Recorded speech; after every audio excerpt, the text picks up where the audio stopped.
That's why my hair color is different from yours.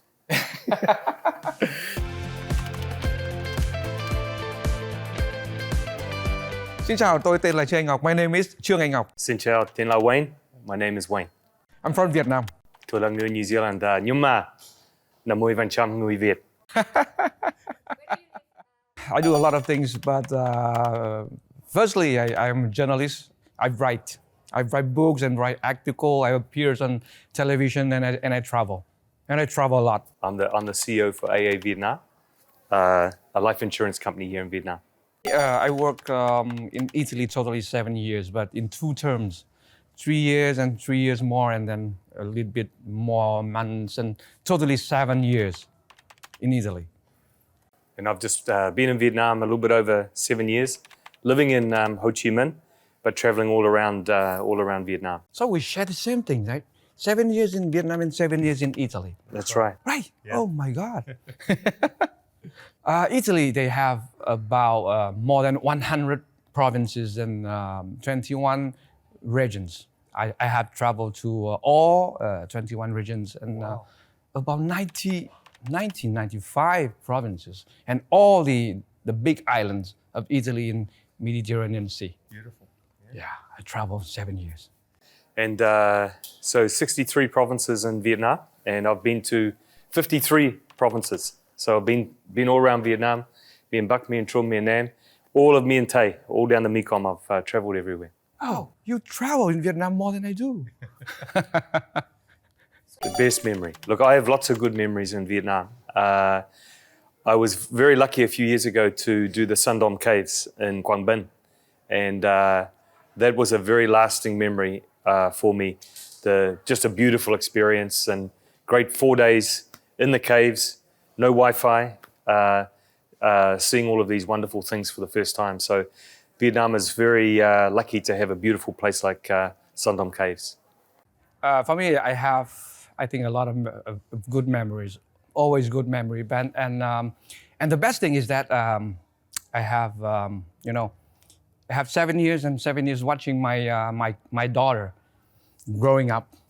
She's now in Vietnam, but she's studying in England, in Bristol, and she can speak a lot of languages: Italian, French, and English, and then Korean, and then Chinese, Wow. and I think the best memory is with my daughter. Fantastic. Yeah. Well, writing mail and chatting, for example, and live stream, for example. But there were a few times that I was very busy, 4 or 3 days without writing an email, and then my wife was angry with me, keeping silent for nearly a month, saying that, well, you forgot your family, and then I a little bit regret about that. For me, probably COVID's changed a lot of the way that we communicate and keep in touch. And I've got 6 kids. I've got 3 boys and 3 girls. So I've got a big 6 family. kids.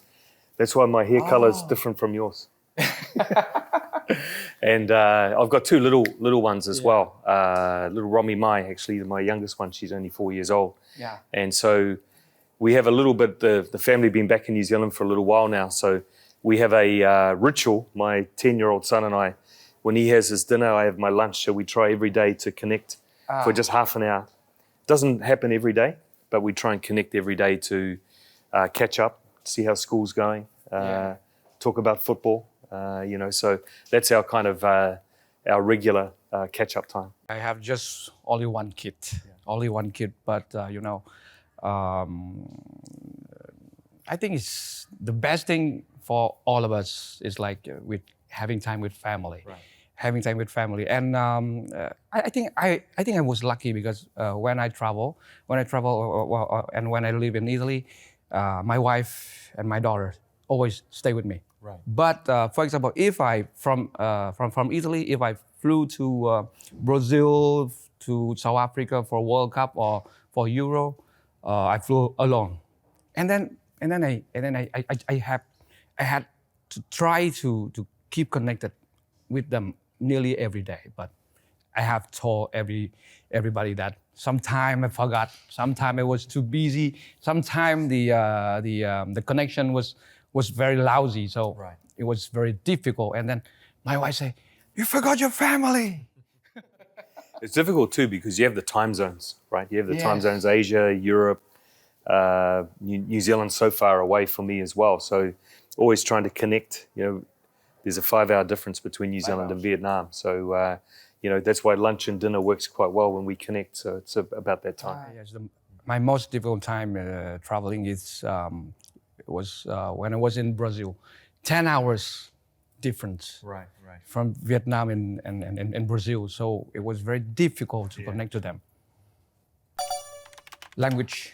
I think it's language. I had studied Italian before I traveled to Italy to work. But, I needed 2 or 3 months to study the Italian that the Italians speak. It's difficult for me.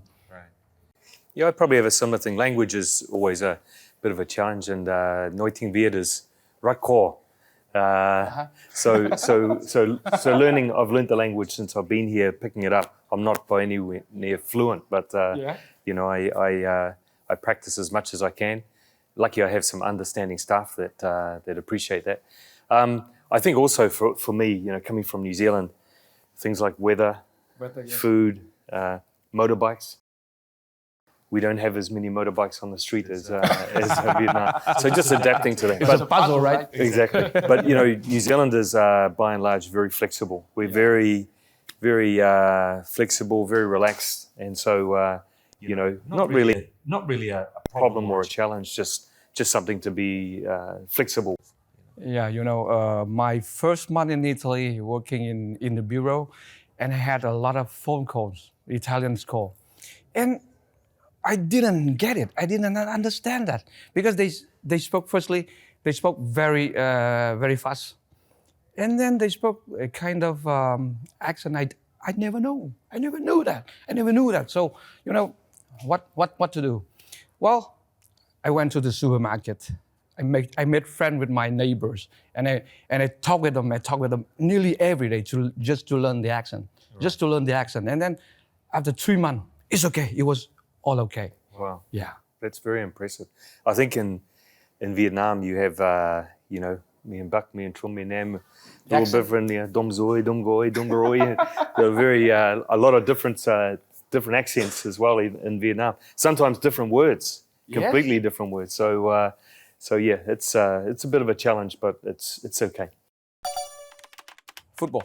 Yeah, I love football, but I love all sport. I think sport is a great part of your life because it teaches you discipline, it teaches you about training, and I like applying kind of sport to business, trying to prepare for something. Sometimes things don't work out in sport, so you got to adapt your focus and your strategy. So I like the sport analogy with business, but football, definitely. I love football. I love tennis. I love boxing. I go to the gym and stuff like that. So anything that involves sport. Things. Yeah, I love so many things. I love football, yes, but it's not just the only sport I like. I can play badminton, I can swim, I can hike, I can jog because I jog nearly every morning or nearly afternoon. It depends on my working time. I have read in the books that you love Leeds United. Why? So Leeds United was a team that I followed when I was very, very young.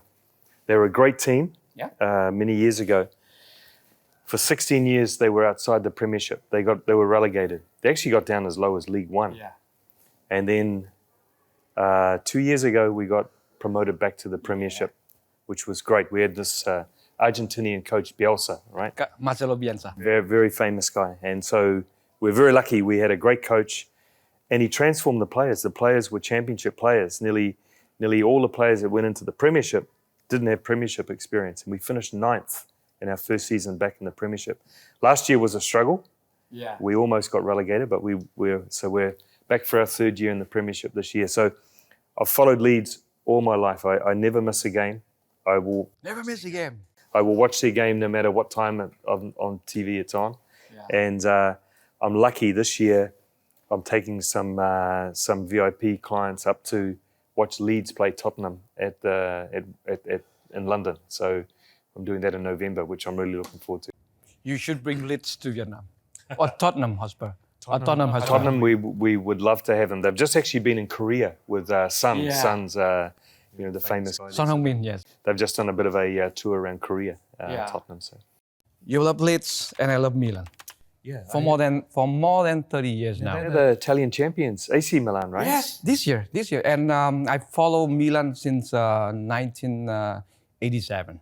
So it's about 35 years now, right? Right. 35 years now since the age of Dutch trio.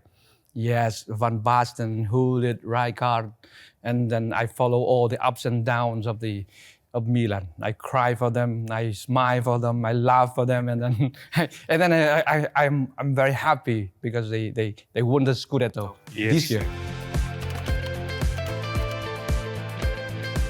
This is just a collection of short stories, but I'm very proud of it. But why you write this? Well, actually, I'm very lucky. I've got a very persistent Marcoms manager in my company that came to me with this idea, and I wasn't really sold on doing the book, but she kind of convinced me it would be a good thing to share a few experiences. I've been here for a number of years, which is a little bit unusual for an expat CEO coming in, but I love the country and I've had lots of travel, so I'm glad that Len Phương was the persistent one. Ken Yan, Ken Chi, she was very pushy, and for me, it's been a great exercise. Resilience. Why? Ken Keung. Why resilience? I think traveling around the country a lot, and obviously a lot with work. So I see a lot of our agents, a lot of our staff, a lot of our customers. But I meet a lot of people. I meet a lot of people in different provinces, and I like a lot of qualities of Vietnamese people. People work hard, very positive, chăm chỉ, lạc quan. But the one thread of the quality that I see a lot is the resilience, Kin Keung. And I've got a history major, so I studied history at university. Oh yeah. And so I've read a lot about Vietnam history and the war, right? A lot about the wars and different countries occupying Vietnam over many centuries, and so I think the resilience is almost like a part of the DNA, part of the makeup of. There's lots of things. Lots of things, but I think that's a consistent part of the Vietnam makeup. I write books because different reasons. Because I have two books. I have written two books about Italy, each term one book, and then because I love Italy. I love Italy like my second home, like my second country. I speak Italian better than English, and I watch I watch my daughter growing up, and we had a lot of friends in Italy. We share a lot of memories. We travel to a lot of places in Italy, and then because I study also. I study about the history, about the arts, about the people, and then that two books like I owe Italy, I owe Italy a lot of things, and I watch myself major after 7 years in Italy. So I say, oh, my best 7 years in my life maybe in Italy. So I write something like to pay my debts. Just to pay my debt to Italy. Right. Well, that's a lovely sort of warmth that you have towards the country. And but I also know you're a big football correspondent as well. Yes. Yes. I was going to ask you because I know you love Milan so much. Yes. Are you a little bit biased when you're watching Milan play another team in Italy? Do you find yourself being a little bit biased towards your own team? Well, as a fan, yes. Yeah. As a fan, yes, but behind the micro, no. Right. I'm just the commentator. I'm just the commentator. I'm just a pundit. I just say what I think, not what I love or hate. Right. nothing about that. But that's the curious thing about my two books. I didn't write a line about football in Italy in my two books because before going to Italy for the first time in 2007, I sat down with one of my friends. He was a journalist and also a writer, and he told me that you go to Italy, you write something about football in Italy. We wrote down a layout for my first book. It's all about soccer. It's all about football. It's all about tifosi, all about victory or loss or something. Milan, Juventus, Inter. And then after 3 years in Italy, I said to myself, no, Italy is a country. Italy is art. Italy is people. Italy is love and hate and mafia, not just football. And then I say, and then after that I came back and I told him, no, sorry, I don't want to write a book about Italian football, just the people, just about the loves. And then my first book was entitled Italy, My Love Story. It shared my love story with Italy. So I consider Italy is not just like my second home, my second country, but it's like, a fiancé. Never marry, just love. Right. That's a good way of looking at it. It's just, but after reading the summary of this book and then about 20 pages, and I say, oh, Wayne just consider Vietnam like second country, second home, like I do with Italy. Yeah, so when we started thinking about the book, one of the things we thought about was, foreigners coming in to live in Vietnam. Yeah. So, I've got a lot of experiences about living here. Yeah. And it's my perspective on, from a New Zealander living in Vietnam, not good or bad, but my things that have worked maybe quite well for me. So I share a lot of that sort of the attitude that I have, the warmth that I have to Vietnam and Vietnamese people. I also write a lot about three things: family, sport, and work. And so a lot of my learnings, a lot of my experiences and stuff that I share are my perspectives around those three things as well. What's kind of worked for me? I play a lot of sport. I've been working for a long time, and I've got a big family, and so then it's also things that are important to me. So I've got a chapter called "Why Making My Mum Proud Means Everything." So my mum was very young when she was 18 when she had me. She's been the North Star in my life. She's been such a strong, motivating woman for me. And so I've got a chapter on my mum. But an interesting one of the first chapters was, I remember when my boss called me. I've been living in New Zealand all my life, running the AIA New Zealand business. And I was lucky he had Vietnam and New Zealand as part of his countries, his regional countries. And he said, look, there's an opportunity to come to Vietnam. And so I was talking to him, and I'd never been to Vietnam before.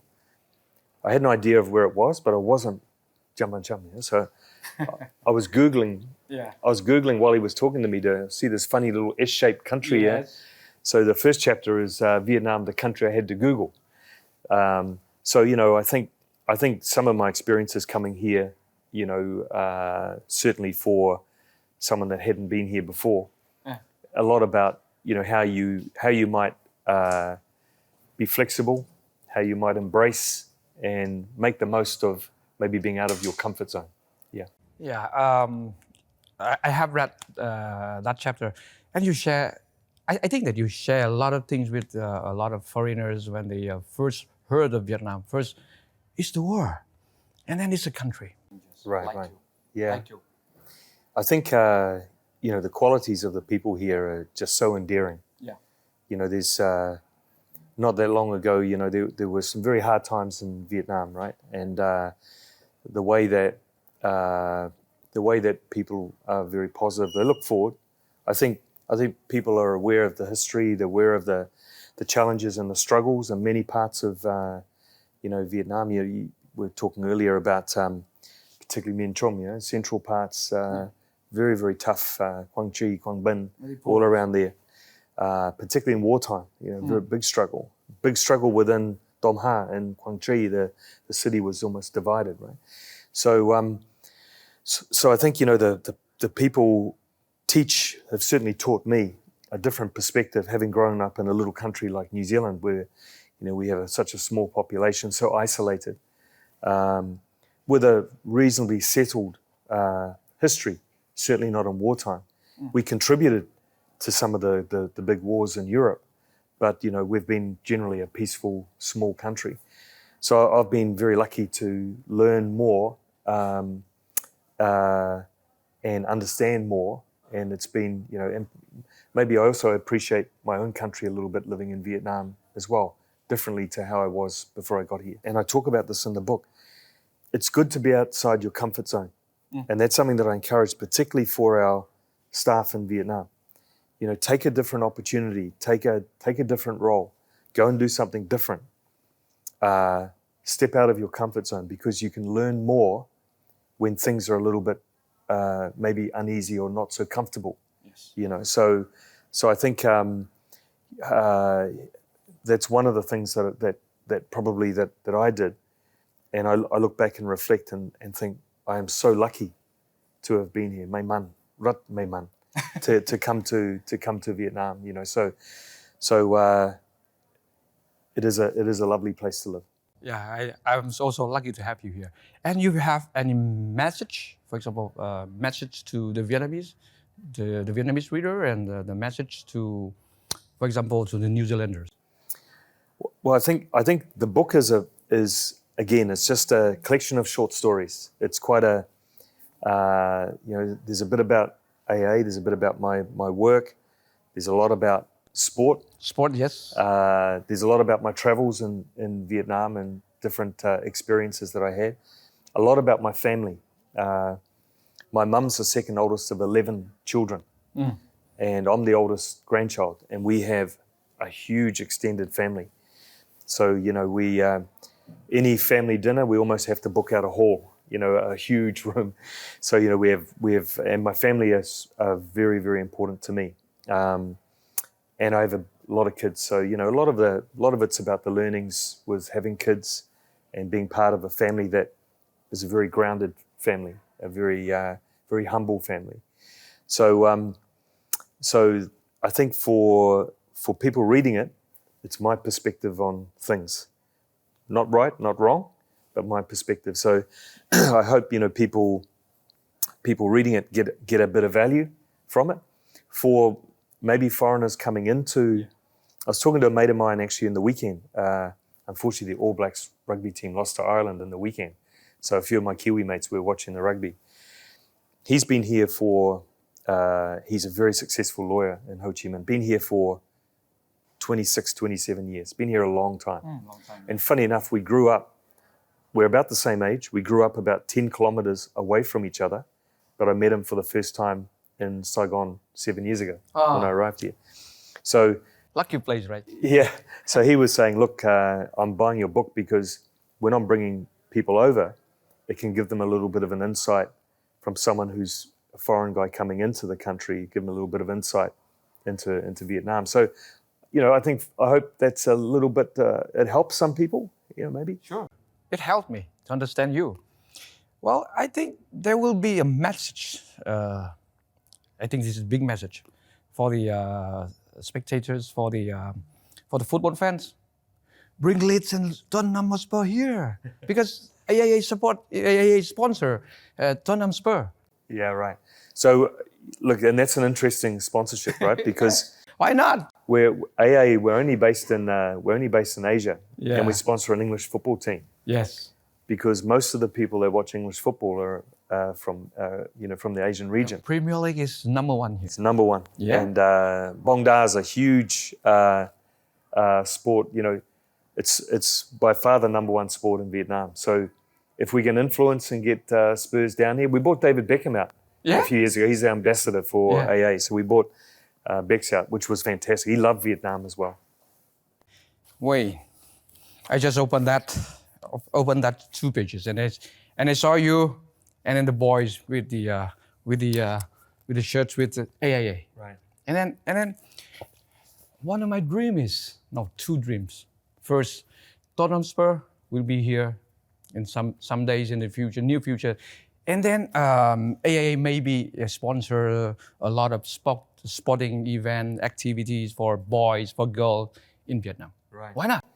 We do a lot of football clinics with the Tottenham coaches, so we're looking at bringing that back. COVID made it very difficult to bring the coaches out. So Tottenham actually send out a few qualified football coaches, and we run a lot of clinics throughout Vietnam, which is great. I'd love to bring Spurs to Vietnam, so that would be You promise? I'll do my best. I'll do my best.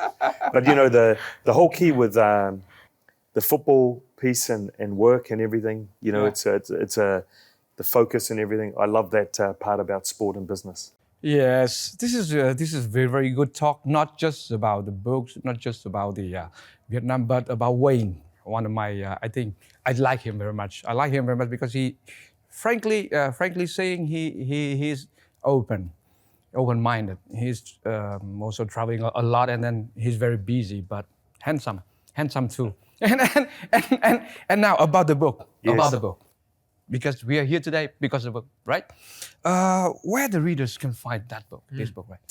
So look, we're really happy with we've sold a few books, which is great. Yes. So you can see the book here. We've got a great exclusive partnership with Tiki, our good friends at Tiki, Mr. Sun and our good friends. So you can buy the book exclusively with Tiki. They are the best e-commerce company. They will deliver it in super smart, super quick time. Yeah. And I just want to add too that all of the proceeds that we get from the sale, I'm very proud of this. There's a girls' orphanage, a girls' home in Saigon that was founded by a New Zealand woman many years ago.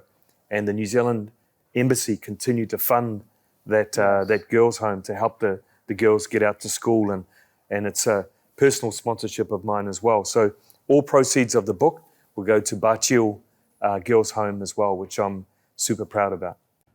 Well, you know, you listen to that because this book, all the money will be donated to the orphanage in Saigon. And this book is not just only good for you to read, but also good for the children. So thank you very much for this. Thank you for loving Vietnam. Thank you for being here with us. And thank you for the book.